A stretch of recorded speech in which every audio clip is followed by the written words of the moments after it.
गणेश जी की कितनी मूर्ति रख सकते हैं? एक, आपके मंदिर में एक। ध्यान दीजिएगा, गणेश जी आपके घर में कहाँ कहाँ होने चाहिए। प्लीज़ आप सब लोग सुन लीजिए, आप सबके लिए फ्रूटफुल है। अगर आप विद्यार्थी हैं तो आपके लिए भी फ्रूटफुल है, अगर आप गृहस्थ हैं, व्यापारी हैं, जो भी हैं, आप सबके लिए ये प्रश्न अच्छा है। तो पहली चीज़, आपके मंदिर में श्री गणेश जी एक होने चाहिए और उनका पूजन आप करेंगे। दूसरा, गणेश जी कहाँ होने चाहिए? गणेश जी आपका जो एंट्रेंस है, आपके घर का जो एंट्रेंस है, आपके घर में प्रवेश करने वाली जो जगह है, अगर आप चाहें बाहरी और अंदरूनी दोनों दीवार पर गणेश जी का चित्र लगा सकते हैं। मूर्ति की ज़रूरत नहीं है, चित्र बहुत सारे आपके यहाँ शादी के कार्ड आते हैं, बहुत सारे इस तरह के चित्र आपके पास हो सकते हैं। सो मेन एंट्रेंस के बाहर भी लगाने हैं आपको और अंदर भी लगाना है। जैसे हम जब अपने घर से बाहर निकल रहे हैं तो उस वॉल के ऊपर, गेट के ऊपर भी गणेश जी होंगे। अगर दोनों और गणेश जी हैं, आप करके देखिएगा, बहुत लाभ आपको होने वाला है। अब अगर कोई बच्चे जो स्टडी टेबल जिनके पास है, जो स्टडी टेबल पर पढ़ रहे हैं, उनको भी मैं निवेदन करूंगा कि गणेश जी को, वो गणेश जी और हनुमान जी, ये दोनों उनके लिए बड़े फ्रूटफुल हैं। तो आप श्री गणेश जी का चित्र अपने ठीक सामने लगा लें। मूर्ति रखने की ज़रूरत नहीं है, किसी भी तरह की कोई मूर्ति लाने की ज़रूरत नहीं है। चित्र ले लीजिए और चित्र को अपने सामने स्टडी टेबल पे आप लगा लीजिए, श्री हनुमान जी का और श्री गणेश जी का।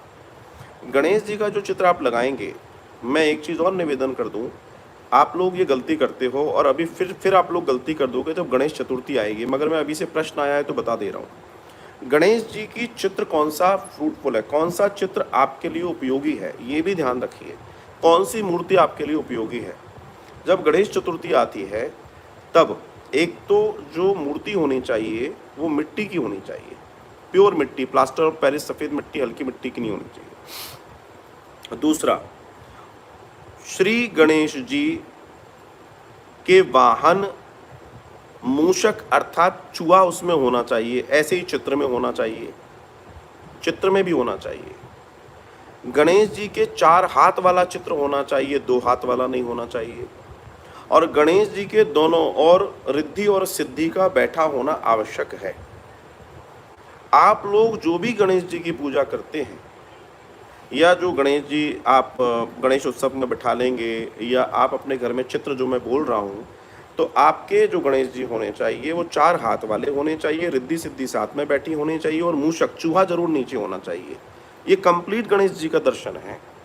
आप इसे उपयोग में करें। जितने लोग जो लोग आप गणपति पूजते हैं और आप घर में गणपति जी लाते हैं, और अगर आप बिना इस प्रोसेस के, बिना इस चित्रण के, बिना इस विधि के गणेश जी ला रहे हैं, तो क्षमा कीजिएगा, आपके गणेश जी लाने का कोई मतलब नहीं है। क्योंकि गणेश का पूरा परिवार है, गणेश जी का पूरा सामर्थ्य। हम क्या देख रहे हैं गणेश जी में?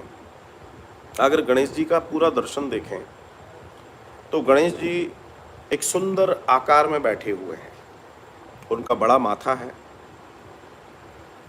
अब देखिए, गणेश जी के बड़े बड़े कान हैं, बड़े बड़े कान। दर्शन आपके, वो क्या हमें इंडिकेट करते हैं, वो क्या सिखाते हैं कि दुनिया में आप जहाँ भी हो, आपको दुनिया की जानकारी होनी चाहिए। तो दिस इज द इंडिकेशन। आपको दुनिया के मतलब जो आपसे रिलेटेड और नॉन रिलेटेड भी आपको जानकारी जरूर होनी चाहिए। ये गणेश जी के बड़े कानों का दर्शन है। गणेश आपने देखी होंगी, लेकिन वो आंखें ये बात दर्शन देते हैं कि आपकी आंखें इतने बड़े शरीर पे वो चील की तरह दिखाई दे रही हैं, तो उसका दर्शन ये है कि आपकी दृष्टि दुनिया के हर चीज़ पर होनी चाहिए। मतलब आप लापरवाह नहीं होने चाहिए। श्री गणेश जी की आंखें ये बता रही हैं। तीसरा, गणेश जी की बड़ी सूंड, मतलब बड़ी नाक, इस बात का जोदक है कि आपकी जानकारी में हर चीज़ होनी चाहिए। दुनिया में क्या घट रहा है, आसपास क्या हो रहा है, आपको नॉलेज होना चाहिए, और उसको आप समझते और जानते और भरते रहें अपने अंदर। 3 चीज़ें। दूसरी चीज़, फिर गणेश जी आराम से बैठे हैं, बड़ा सा पेट लेके। तो उन्होंने कहा, आप बहुत सारा सुन लो, बहुत सारा देख लो, बहुत सारा सूंघ लो, बहुत सारा जान लो, सब कर लो, लेकिन आपका पेट इतना बड़ा होना चाहिए कि आप सब पाच्य कर लें, मतलब पचा लें। ऐसा नहीं किसी ने कुछ कह दिया आप अग्रेसिव हो गए। सब शांति से सुनो, शांति से जानो, और समय आने पर चीज़ों के जवाब में जाओ। ये एक दर्शन है। उसके बाद गणेश जी बैठे हुए हैं। तो जब आप इस प्रोसेस में चले जाएंगे तो अगर आप इस तरीके के जीवन को जिएंगे तो आपके पास रिद्धि और सिद्धि जरूर होंगी, आपके पास रिद्धि और सिद्धि जरूर होंगी, इस बात को ध्यान रखिए।